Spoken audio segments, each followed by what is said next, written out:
Assalamualaikum warahmatullahi wabarakatuh. Selamat pagi siswa-siswi Madrasah Aliyah Negeri 1 Kediri. Kembali lagi kita berjumpa di mata pelajaran riset dan juga penelitian. Bagaimana kabarnya kalian semua hari ini? Semoga tetap selalu diberikan kesehatan untuk kalian dan juga keluarganya, dan juga untuk selalu semangat menjalani aktivitas dan juga pembelajaran di hari ini. Senang sekali saya Ibu Ita bisa kembali berjumpa walaupun masih lewat video ya, tapi semoga bisa mengobati rasa rindu kalian. Untuk absensi jangan lupa di Google Form diisi. Jika kalian ada kendala tentang absensi di Google Form, kalian bisa WhatsApp Bu Ita ya, di WhatsApp begitu. Jika ada kendala seputar mungkin pakai data atau mungkin linknya yang mungkin bermasalah, karena kemarin ada beberapa yang linknya bermasalah. Nah, kalau kemarin kita sudah menjelaskan tentang definisi penelitian, riset dan juga penelitian, hari ini kita akan masuk ke kita akan mulai mereview sebentar definisi dan juga pengertian dari riset serta penelitian. Sebuah proses sistematis, ini adalah kata kuncinya, proses yang sistematis, jadi harus step by step, banyak sekali tahap dari penelitian. Mulai dari merumuskan masalah, mencari informasi, kemudian menganalisis data, kemudian mengolah data, dan kemudian mempublikasikan data. Itu adalah satu proses, begitu ya. Meliputi pengumpulan dan analisis data. Dari mengumpulkan data hingga analisis data, dengan tujuan menjawab permasalahan. Jadi setiap penelitian dan riset itu berawal dari satu permasalahan. Contohnya adalah hubungan cahaya matahari dengan pertumbuhan kacang hijau. Nah, ini kita mempunyai satu permasalahan, satu pertanyaan. Apa hubungan dari cahaya matahari dengan kacang hijau? Misalkan contohnya, kalian melihat sebagai seorang petani kacang hijau. Kenapa kok kacang hijau saya yang di daerah A lebih subur, sedangkan di daerah B kurang subur? Apakah cahaya matahari ini mempengaruhi? Nah, berawal dari permasalahan tersebut, dari pertanyaan tersebut, petani itu membuat satu penelitian. Oke, itu review sebentar. Oke, kita akan membahas satu persatu soal dari post-test kemarin. Yang pertama, soal pertama adalah apa pengertian dari riset dan juga penelitian? Jawaban yang benar adalah yang B. Sebuah proses sistematis dengan tujuan untuk menjawab suatu permasalahan. Oke. Ini sudah benar. Yang penting adalah proses sistematis dan juga menjawab permasalahan. Jawaban A salah karena sebuah proses berkelanjutan. Berkelanjutan itu istilahnya seperti ini. Hubungan cahaya matahari, kalian sudah menemukan, oh ini ada hubungannya ternyata, penelitian A. Kemudian kalian lanjutkan penelitian berikutnya. Oh, penelitian berikutnya saya ingin membahas tentang apa sih hubungannya kalau misalkan cahaya mataharinya cukup tapi airnya tidak. Nah, begitu ya. Jadi lanjutan dari penelitian sebelumnya, itulah yang namanya berkelanjutan. Tidak ya? Kemudian yang kesalah di A adalah juga karena dia hanya membahas suatu permasalahan. Ingat, penelitian ini untuk menjawab suatu permasalahan. Kalau hanya dibahas saja, tapi kalian belum menemukan solusi atau belum menemukan jawaban, jadi penelitiannya tidak bertujuan, seperti itu ya. Kemudian yang C adalah suatu proses pengumpulan data dengan tujuan untuk menjawab suatu permasalahan. Yang salah adalah di proses pengumpulan data. Ingat, penelitian bukan hanya mengumpulkan data, tapi juga mengolah data. Kalau kalian misalkan punya permasalahan hubungan cahaya matahari dengan pertumbuhan kacang hijau, kemudian kalian cari kopas di internet tanpa kalian pikirkan terlebih dahulu, tanpa kalian olah lagi, itu namanya kalian hanya memindahkan jawaban orang lain ke penelitian kalian. Itu bukan penelitian. Kalau penelitian harus bertahap, dan juga hasilnya adalah analisis hasil pemikiran kalian. Kalau misalkan dari awal sampai akhir kalian ketahuan kopas di internet begitu, yang namanya bukan penelitian asli dari kalian.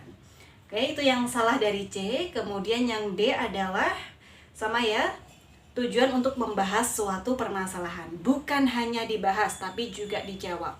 Setiap penelitian selalu berangkat dari suatu permasalahan atau pertanyaan. Oke.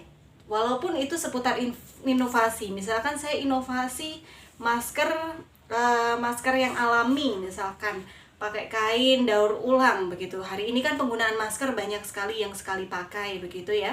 Kemudian kalian coba, wah saya harus peduli lingkungan, kalian bikin masker daur ulang. Dari permasalahan apa? Dari permasalahan limbah sampah tersebut. Pertanyaannya apa dong? Apa pemanfaatan dari limbah masker? Atau mungkin pertanyaannya seperti ini, apakah bisa limbah masker diolah? Atau mungkin bagaimana pemanfaatan limbah masker sekali pakai? Begitu. Jadi setiap penelitian selalu menjawab permasalahan. Mana karakteristik yang paling menonjol? Yaitu adalah kontributif, dapat memberikan manfaat. Oke, manfaatnya dari penelitian Alin ini apa? Memberikan pemahaman, memberikan ilmu kepada masyarakat sehingga masyarakat bisa tahu, oh bagaimana cara mitigasi bencana yang baik, sehingga jika terjadi longsor mereka sudah siap. Oke. Banyak yang menyebutkan berkesinambungan.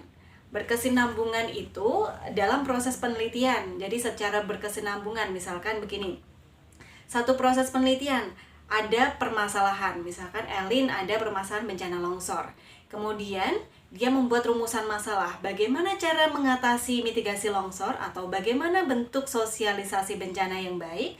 Kemudian di pengumpulan data, dia mengumpulkan data tentang sosialisasi mitigasi bencana yang baik. Seperti apa? Dia merumuskan, begitu, kemudian ujikan begitu ya untuk pengumpulan datanya. Kemudian dia mengumpulkan respon masyarakat.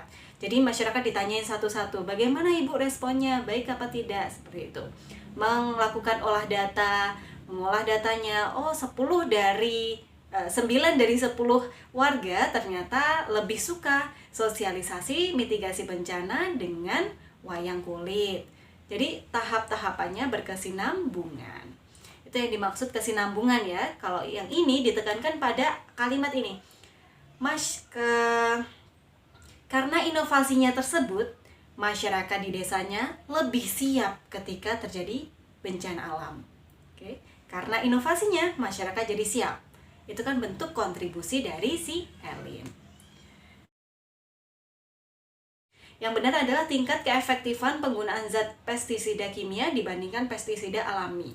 Jadi kalau sudah ada tingkat keefektifan, itu kalian sudah berarti harus menggunakan data kuantitatif. Tingkat keefektifan penggunaan zat pestisida kimia dibandingkan alami. Jadi kalian ukur, kalian ke lab, begitu, seberapa efektifnya si yang kimia, dan kemudian dibandingkan dengan yang alami, seberapa. Jadi misalkan lebih efektif 70% dibandingkan pestisida alami. Oke, dari judulnya saja sudah bisa diketahui.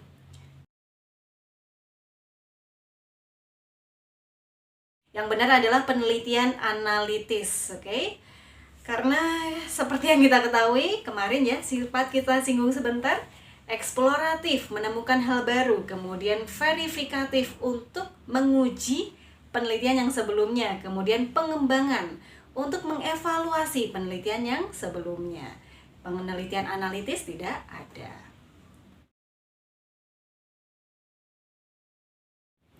Jadi jawaban yang ini adalah penelitian verifikatif. Jadi dia untuk menguji penelitian yang sebelumnya, menguji penelitian eksploratif begitu. Yaitu adalah penelitian verifikatif. Misalkan inovasi sabun antiseptik berbahan daun kelor, itu kan sudah ada. Oke, ini penelitian eksploratif karena dia yang pertama buat. Kemudian Dani kagum, lihat temannya kagum ya. Dani kagum dengan temannya. Makanya dia menguji penelitian temannya. Oke, dia tidak menemukan ide baru, dia hanya menguji penelitian temannya. Verifikatif. Kemudian misalkan ada temannya Sinta. Wah, ini bagus ini inovasi sabun antiseptik berbahan daun kelor. Tapi sepertinya limbahnya ini buruk ini. Saya akan sempurnakan di penelitian saya. Jadi berdasarkan penelitian teman saya yang pertama, saya akan membuat penelitian yang kedua dengan inovasi, dengan ide yang saya masukkan. Gitu, itulah pengembangan namanya. Oke, itu sudah ya untuk dari post-test kalian yang kalian telah kerjakan. Nah, di materi hari ini saya akan menjelaskan tentang menemukan dan juga merumuskan satu masalah. Ini nanti kalian akan menemukan dan juga merumuskan masalah secara individu terlebih dahulu, belum secara kelompok. Saya ingin melihat bagaimana kreativitas individual ya, belum dari satu kelompok. Oke, kita mulai pembelajaran hari ini. Riset dan juga penelitian yang pertama yang harus kalian lakukan adalah menemukan masalah. Masalah itu banyak sekali ya di kehidupan kita sehari-hari. Coba sebutkan, kalian keluar kemudian cari misalkan apa? Ada sampah kah? Atau mungkin kepadatan penduduk? Atau mungkin limbah? Banyak sekali. Polusi udara, polusi suara. Itu semua masalah gitu ya. Yang pertama adalah kalian menemukan masalah. Usahakan yang ada di sekitar kalian. Jangan yang jauh-jauh agar lebih mudah diteliti. Nah, di post-test kemarin ada juga yang pernah melakukan penelitian ya. Kulit manggis sebagai pewarna batik. Itu berangkat dari satu permasalahan. Karena kita tahu batik itu kan pewarnanya, kalau misalkan menggunakan pewarna kimia, dia itu mengotori lingkungan. Kadang orang-orang yang di tetangga-tetangga kita juga akan kesusahan karena warnanya yang susah hilang.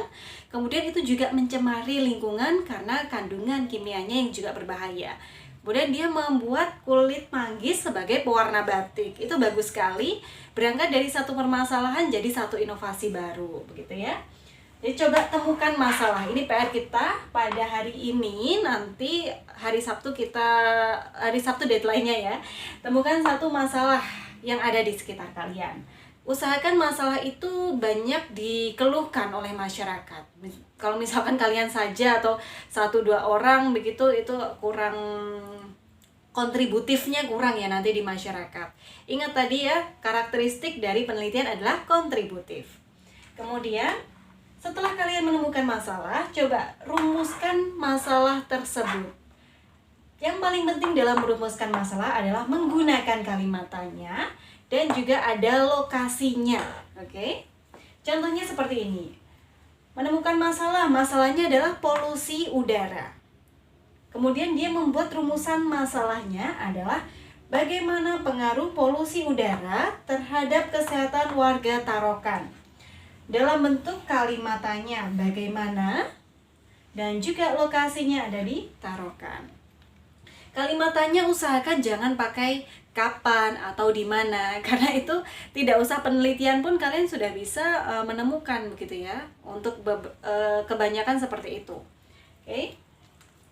Jadi usahakan yang lebih pertanyaan dengan bagaimana atau kenapa begitu. Apa hubungan dari cahaya dan juga kecambah tadi juga boleh. Kemudian yang paling penting adalah ada lokasinya. Jangan sampai nggak ada, karena itu penting untuk menentukan penelitian kalian ini masalahnya di mana. Begitu ya. Kemudian korespondensinya siapa, yang kalian uji itu siapa, orang-orangnya siapa. Mungkin kalau misalkan pengaruh polusi udara terhadap warga Tarokan. Oh, warga Tarokan ternyata sangat terpengaruh sekali. Tapi ternyata misalkan warga Nganjuk tidak terpengaruh. Oke. Kalau misalkan kalian tidak kerucutkan lokasinya, wah nanti bisa jadi salah kaprah ya. Kalian cuman bagaimana pengaruh polusi udara terhadap kesehatan. Wah, itu sampelnya luar biasa banyak ya, bisa seluruh Indonesia, seluruh dunia. Jadi kerucutkan agar lebih baik lagi. Nah, ini adalah salah satu contoh penelitian saya. Dulu saya meneliti tentang letusan Kelut waktu 2014. Kalian berarti masih di SD atau SMP itu ya. 2014 itu kejadiannya memang letusan Kelut itu tidak siap sekali, sehingga untuk pengungsiannya warga itu tidak tahu. Bahkan ada yang satu shelter atau satu tempat pengungsian itu full kapasitas begitu. Ada warga yang bahkan tidak tahu harus mengungsi di mana. Dia sampai ketika letusan Kelut itu terjadi, dia sampai masih di rumah. Dia berlindung di lemari. Padahal itu batu-batu panas berjatuhan. Bisa dibayangkan seperti itu. Akan lebih baik lagi jika warga itu udah tahu, oh saya warga Puncu, saya ngungsinya misalkan di pelosok Klaten begitu, di rumahnya ini atau di balai desa. Saya kebagian ngungsi di balai desa. Jadi seperti itu kan sudah terarahkan dengan baik. Tapi 2014 belum seperti itu, sehingga rancu sekali. Otomatis saya buat ide bagaimana kalau misalkan saya membuat inovasi pemetaan. Memetakan, jadi saya buat peta pengungsian berdasarkan kapasitasnya. Oh, balai desa kapasitasnya 200 orang. Kemudian rumah kepala desa 10, begitu bisa menampung 10. Puskesmas bisa 50. Saya petakan itu. Nah, saya rumuskan masalah. Bagaimana inovasi pemetaan kapasitas pengungsian Gunung Api Kelut?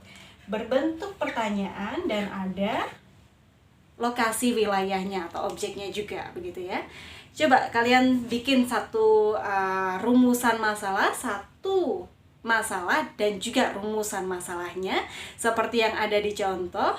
Nah, silahkan kalian kumpulkan. Batas maksimalnya adalah di hari Sabtu jam 12 siang. Lebih dari itu ada pengurangan nilai. Saya berharap sekali nanti rumusan masalah itu bisa menjadikan satu kemampuan untuk kalian melakukan satu penelitian. Oke, review untuk materi hari ini adalah kita telah belajar tentang menentukan satu masalah dan juga merumuskan satu masalah.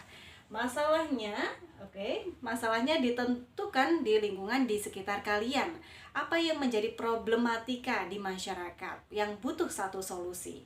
Kemudian merumuskan masalah berbentuk kalimat tanya dan yang terpenting ada lokasinya. Agar tahu penelitian ini lokasinya di mana, subjek penelitiannya siapa. Oke, nanti untuk berikutnya, di materi berikutnya kita akan membentuk kelompok dan kita akan mulai berdiskusi tentang penelitian kalian untuk 1 tahun ke depan. Sekian dari saya, terima kasih. Jika ada pertanyaan silahkan sampaikan di kolom komentar YouTube atau mungkin chat di WhatsApp saya. Sekian saya ucapkan, wassalamualaikum warahmatullahi wabarakatuh.